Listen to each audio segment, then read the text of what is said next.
अच्छा जी, अब असाइनमेंट्स में कोशिश करूँगा कि फ्रीक्वेंट आपके सामने इवैल्यूएट कर रहा हूँ ताकि आपको और क्लैरिटी आए। ज़रा मेरे साथ मिल के इसको पढ़िए और एक कॉन्सेप्ट समझाता हूँ आपको। Climate change is one of the most pressing issues.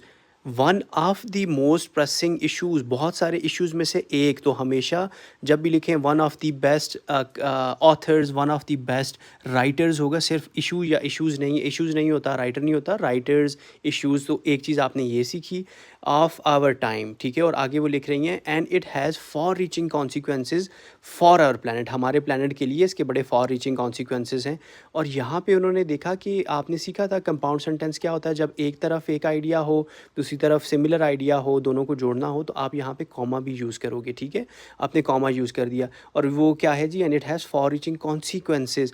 अब इन्होंने कॉन्सिक्वेंसेज का यहाँ पे जिक्र किया। आगे पढ़ेंगे the burning of fossil fuel and deforestation releases carbon dioxide.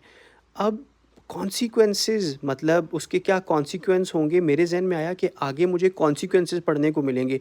लेकिन अचानक से उन्होंने क्या कर दिया, बर्निंग ऑफ फॉसिल फ्यूल, उसके रीज़न पे आ गए। ऊपर उन्होंने मुझे बताया कि कॉन्सिक्वेंसेस हैं, नीचे ये मुझे रीज़न बताने लग गई हैं।